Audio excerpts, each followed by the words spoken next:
अच्छा, आप उस दिन तो बहुत मुझे ज्ञान दे रहे थे। अब आप बताओ क्या क्या फैसिलिटी है गवर्नमेंट सेक्टर का तैयारी करने से।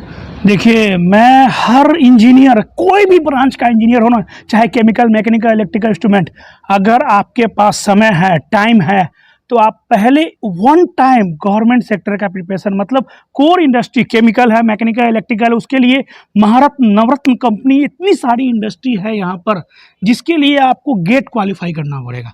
अगर आप बीटेक है तो गेट क्वालिफाई कीजिए। डिप्लोमा भी है तो डिप्लोमा लेवल पर भी ओएनजीसी, गेल, भेल, सेल सब में अपॉर्चुनिटी आता है, और इतना ज़्यादा फैसिलिटी है ना। मैं सिर्फ एक आज ओएनजीसी का फैसिलिटी बताऊंगा, ये सबसे बड़ी, इससे ज़्यादा फैसिलिटी कोई कंपनी इंडिया में नहीं देती है। ये फैसिलिटी अगर आप एक बार जान जाओगे ना, तो आप भूल जाओगे बाकी किसी भी इंडस्ट्री में अपने भाई को भेजने के लिए।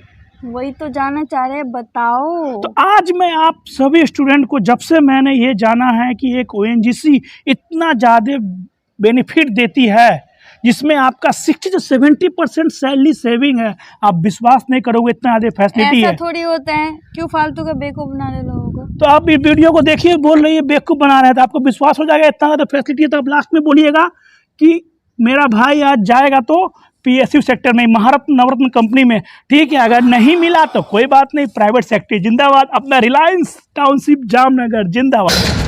तो मेरे इंजीनियर करने वाले बच्चे, अगर आपको लग रहा है कि मेरा ओएनजीसी या किसी भी इंडस्ट्री में हो रहा है, सबसे पहले आप कोई सा भी गाड़ी खरीद लीजिए, क्योंकि आपको गाड़ी का भी फैसिलिटी मिलता है, उसका पेट्रोल का दाम मिलता है। तो अगर ऐसा भी होता है तो मैं आपको पहले ये बता देता हूँ कि सैलरी क्या मिलता है अपने कोर इंडस्ट्री में। तो मैं सब लिख के लाया हूँ। मैंने ये जो उसमें काम कर रहे हैं ना, उनका वीडियो देखा, उन्होंने बताया, जो उसने 5 साल काम किया। ओएनजीसी का मैं बता रहा हूँ, बाकी और कंपनी में भी फैसिलिटी होगी, लेकिन ओएनजीसी जैसा फैसिलिटी किसी में नहीं है। देखिए, अगर आप इंजीनियर, अगर गेट के थ्रू इंजीनियर लेवल पे जाते हो, तो आपका बेसिक रहेगा 60,000 से लेके 1,80,000 के आसपास, और पैकेज फ्रेशर के लिए 20-22 लाख का स्टार्टिंग पैकेज दे रही है। 19 लाख एक लड़का से मैं मिला था, 19-20 लाख 22 लाख का पैकेज स्टार्टिंग में, अगर बीटेक लेवल पर है तो। अगर लेकिन गेट के थ्रू आपको थोड़ा मेहनत करना पड़ेगा। अगर आप डिप्लोमा है तो कोई बात नहीं, डिप्लोमा लेवल पर आपका सैलरी 10 से 12 लाख। आप ये देख लो, अगर डिप्लोमा करके, मैं इसलिए बोलता हूँ बीटेक करने का 10 से 12 लाख और 20 से 22 लाख के आसपास आपका सैलरी रहेगा।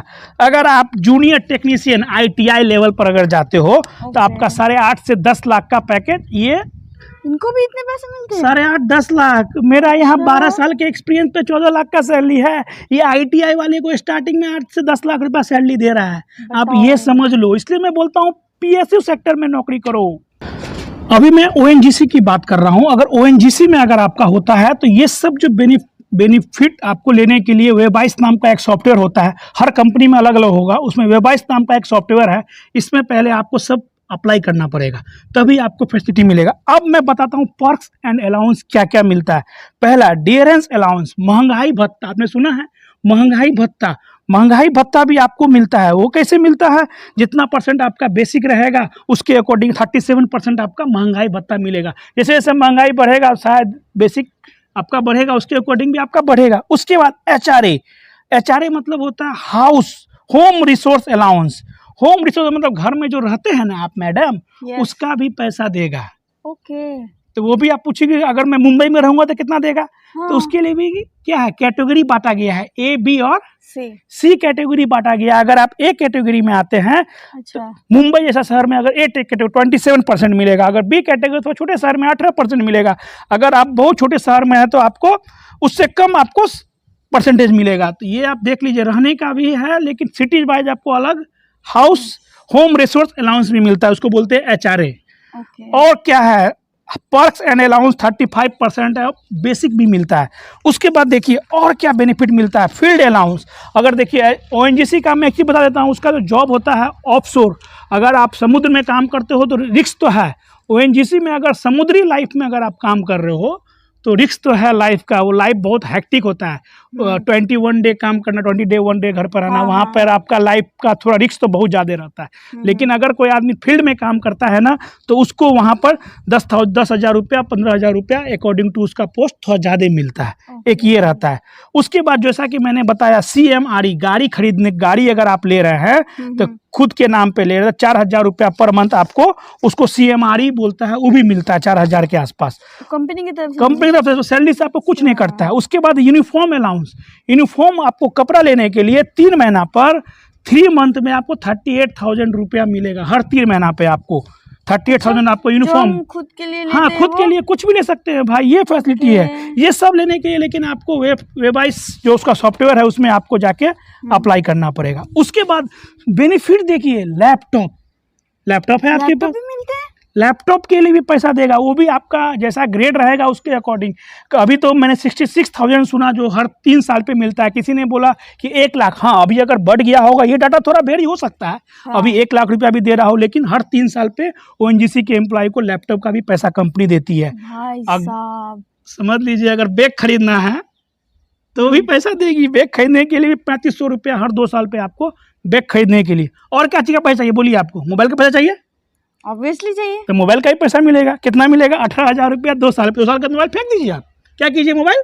भाई साहब ये तो मुझे पता ही नहीं था। इसलिए मैं बोलता हूँ अगर ये सब कंपनी में हो जाए तो आपका जीवन सेट है, लाइफ तो सेट सही है। फिर मैं अपने भाई को बोलूंगी। और कि आप जो हीरोइन बन के घूम रही है, सनग्लास 2000 का सनग्लास जो पहनी हुई है, तो अरे ये तो मैंने तुमने खरीदवाया ना। हाँ, लेकिन इसके लिए भी पैसा ये खुद का जेब से लगा है, मेरा सैलरी से। लेकिन ONGC भी इसका पैसा देती है, कितना? 12,000 रुपया 2 साल में। आप एक बार भी ले सकते हैं या हर 3-4 महीने 5 महीने पर भी, लेकिन 2 साल में आपको एक बार 12,000 रुपया सनग्लास के लिए भी मिलेगा। भाई साहब ये फैसिलिटी है, आप सोच लीजिए। उसके बाद ट्रेवलिंग रिम्बर्समेंट, अगर किसी का भी ONGC में अगर जॉब मिलता है, घर से निकल के जब तक वो ज्वाइनिंग नहीं कर लेता है ना, तब तक वहाँ अगर फ्लाइट से जाए या ट्रेन से जाए, 1-1 रुपया उसको जेब से नहीं लगेगा, कंपनी उसको रिम्बर्समेंट करेगा। इसको बोलते हैं ट्रैवलिंग रिम्बर्समेंट अलाउंस। उसके बाद मेडिकल रिम्बर्समेंट अमाउंट, जो सबसे बड़ा फैसिलिटी ONGC, रिलायंस में भी है, लेकिन जो ये महारत्न कंपनी सब में जो मेडिकल का जो फैसिलिटी है ना भाई, आप विश्वास नहीं कर सकते हो, बहुत ज़्यादा है, सबसे बड़ा फैसिलिटी है। इसमें 2 तरह से फैसिलिटी मिलता है। अगर आप ONGC का जो हॉस्पिटल है वहाँ पर अगर आप जाते हो तो वहाँ बिना जाके अपना आई कार्ड दिखा दो, एप्लीकेशन दिखा दो, तो आपका 1 पैसा वहाँ नहीं लगेगा। तो मतलब उसमें भी लिमिट्स वगैरह होंगे ना? लिमिट होंगे, लेकिन अगर ONGC एम्प्लॉय के लिए लिमिट का मुझे पता नहीं, लेकिन जितना भी इलाज कराओ उसको अच्छा खासा पैसा मिल जाता है। और सबसे बड़ा बात, यहाँ जो जाते हैं हम डॉक्टर से दिखाते हैं, बच्चा बीमार हुआ, आप बीमार हुए हैं, तो जो फी लगा, दवा लिया, उसका पैसा कोई रिटर्न करता है? नहीं करता है ना। लेकिन वो कंपनी अगर आप डॉक्टर से भी दिखाओगे ना, 500 रुपया भी जेब से लगा है ना, तो आपके सैलरी में इमीडिएटली उस मंथ आपके सैलरी में क्रेडिट हो जाएगा। ऐसा भी होता है? ऐसा भी बेनिफिट है, आप समझ लो। और दूसरा 2 तरह का हॉस्पिटल है। एक हॉस्पिटल है कि आप ONGC के हॉस्पिटल में जाइए या तो प्राइवेट हॉस्पिटल में कहीं भी जाइए, तो आपका जो भी बिल होगा आपका तुरंत रिम्बर्समेंट हो जाएगा। फादर मदर सबका करा सकते हैं, कोई कॉस्ट नहीं। ONGC का पैनल हॉस्पिटल होता है और एक प्राइवेट हॉस्पिटल होता है, वहाँ जाके आप ये सब फैसिलिटी ले सकते हैं। देखो सिर्फ मोबाइल देने से थोड़ी ना होगा, उसका रिचार्ज का होता है, हर मंथ इतना खर्चा कर ली मैं छोटी बात, कर ली छोटी बात मैडम ने। अरे भाई मोबाइल का आपको सिम भी देगा और आपको हर महीने 500 रुपया का रिचार्ज भी देगा। ऐसा है? ऐसा है, इतना फैसिलिटी है भाई। रिलायंस भी दिया था सिम हम लोगों को। एक रिलायंस का मैं थोड़ा कंपेयर कर सकता हूँ, रिलायंस थोड़ा ये फैसिलिटी दिया था मोबाइल का। हाँ। और ये सब तो चलो आता जाता रहेगा, लेकिन सबसे जरूरी तुम्हें पता है, रहने को छत चाहिए होता है, ये थोड़ी ना कोई देने वाला है। भाई छत की बात ही मत कीजिए। ONGC ने जो होम लोन का फैसिलिटी रखा है ना, कुछ भी नहीं, मैं बता रहा हूँ, आप गौर से सुनिए। 58 लाख, कितना लाख? होम लोन के लिए आपको 58 लाख रुपया आपको मिलेगा। फिर से बोलो 58 लाख होम लोन के लिए। सच्ची। अगर आप प्राइवेट सेक्टर से होम लोन लेते हो तो आपको 58 लाख का अगर 20 साल के लिए वो लेते हो ना, तो 1.5 करोड़ तक चुकाना पड़ सकता है। 1 करोड़ 25 लाख अगर 20 साल के लेते हो, 58 लाख का 1 करोड़ से ऊपर चुकाना पड़ेगा। तो जॉब वाले तो वही करेंगे ना। लेकिन ONGC का रेट ऑफ इंटरेस्ट इतना है, 58 लाख का अगर आप होम लोन चुकाते भी हो ना, तो आपका मकान कम से कम 75 लाख से 25 साल के लेते हो। अगर 25 साल के लेते हो तो अगर प्राइवेट सेक्टर में कहीं से भी होम लोन मिलेगा, लेकिन उसमें आपको 1 करोड़ से ज़्यादा चुकाना पड़ेगा। लेकिन इसमें आपको 75 लाख 80 लाख से ज़्यादा में आपका होम लोन का पैसा नहीं आएगा। आप समझ रहे हैं? होम लोन भी समझिए मंगनी में मिल गया, फ्री में मिल गया home loan. Rate of interest इतना कम है ONGC का, विश्वास हो रहा है आपको? 70 लाख से ज़्यादा नहीं आएगा, 70 लाख 25 साल की लेते हो तो वही अगर आप प्राइवेट सेक्टर में लेने जाओ। तो आप क्या बोलते हैं इस बात पर कि प्राइवेट सेक्टर से अच्छा है ये सब? अगर एक बार अगर आप मेहनत कर ली अपने लाइफ में तो बहुत अच्छी बात है। चलो, घर की फैसिलिटी इतनी बड़ी मिलती है, ये तो इतनी मुझे बड़ी पता फैसिलिटी नहीं है था। उसमें। अब छोड़ो, अब घर के बाद आते हैं। अब हम थोड़ी बाहर निकलेंगे, शॉपिंग जाना है, तो हम पैदल तो नहीं जाएंगे। नहीं जा सकते, उसके लिए कार लोन भी मिलता है, बाइक लोन भी मिलता है।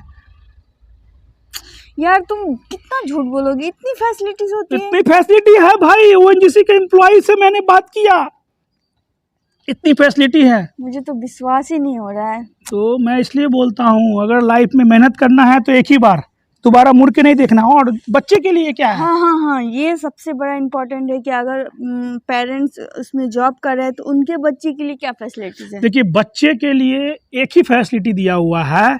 अगर आपका बच्चा 10th में पढ़ रहा है, 10th में पढ़ रहा है, उसका एग्ज़ाम है, तो आप जॉब के साथ बहुत टेंशन में रहोगे। तो ये फैसिलिटी मैंने पहली बार सुना। आपको 15 दिन के लिए आपको छुट्टी मिलेगा। बच्चा का आपका 10th में है ना, 10th में है तो 15 दिन का आपका छुट्टी मिलेगा ताकि आप अपने बच्चों का टेक केयर कर सके। इतना बड़ा छुट्टी कोई देता है? नहीं। आपने बाप बनने का छुट्टी सुना, शादी करने का छुट्टी सुना, लेकिन बच्चे के एग्जाम के लिए भी छुट्टी मिल रहा Oh my है। God, ये सच। कितनी बड़ी बात है। हाँ। तो मैं इसलिए बोलता हूँ, देखिए हर इंजीनियरिंग करने वाले बच्चे, अगर आप एक बार मेहनत कर लिए लाइफ में, चाहे आप डिप्लोमा लेवल पर हो या बीटेक लेवल पर हो, ठीक है एग्ज़ाम बहुत टफ है, लेकिन आप सही से प्रिपरेशन करोगे तो मंजिल जरूर आपको मिलेगी। तो मेरी बातों से आपको क्या समझ में आया? यही समझ आया कि बाबू भैया अच्छे से मेहनत करो और गवर्नमेंट सेक्टर में जॉब जाओ। करो। अगर अंतिम में कुछ नहीं मिला है तो प्राइवेट सेक्टर जिंदाबाद। नहीं, लेकिन पहले हमें कोशिश करनी है कि कोशिश हम करने वाले की कभी हार नहीं होती है। तो मैं यही बोलता हूँ हर इंजीनियर लोग से कि आप एक बार मेहनत कीजिए, कोशिश कीजिए, तो मंजिल आपको ज़रूर मिलेगी। मेरा वीडियो देखते रहिए। मेरी वाइफ हमेशा हमें बोलती है कि काश आपका भी बगल में गेल में अगर नौकरी रहता तो कितना फैसिलिटी मिलता। सैलरी का आपसे 60 से 70% आपको कम से कम सेविंग जरूर होता। देख रहे हैं सेविंग है कि नहीं? 60-70% बहुत ज्यादा आपका सैलरी से सेविंग ऐसे देखा जाए तो हमारा ऐसे पॉकेट से खर्चा है ही खर्चा हो जाता है। बच्चे के लिए भी फैसिलिटी है, मतलब रहने के लिए घर देता है, टाउनशिप है ओएनजीसी का। हाँ, लेकिन अगर आप ओएनजीसी में जाते हैं, उसका मैं थोड़ा ड्रॉबैक ही बता देता हूँ। अगर ऑफशोर, अगर समुद्र किनारे नौकरी मिलता है तो वहाँ थोड़ा लाइफ हैक्टिक है, वहाँ आपका लाइफ को रिस्क भी है। ये ओपनली बोलता है तो है, लेकिन फैसिलिटी बहुत है। आप ओएनजीसी ने तो इंडियन ऑयल, भारत पेट्रोलियम, देखिए कहीं भी काम कीजिएगा लाइफ का तो रिस्क है। इंडस्ट्री में जाइएगा लाइफ का तो रिस्क है ही, ऐसा कुछ नहीं है कि नहीं है, लेकिन फैसिलिटी मिलेगा ना। प्राइवेट सेक्टर से तक लाख गुना अच्छा है। तो चलिए हमारा वीडियो देखते रहिए। हमारे चैनल में नए हैं तो हमारे चैनल को सब्सक्राइब करना ना भूलें। मैं हूँ केमिकल इंजीनियर गुरु, फिर से लेके आऊँगा नया वीडियो, नया टॉपिक। तब तक के लिए बहुत बहुत धन्यवाद। नमस्कार।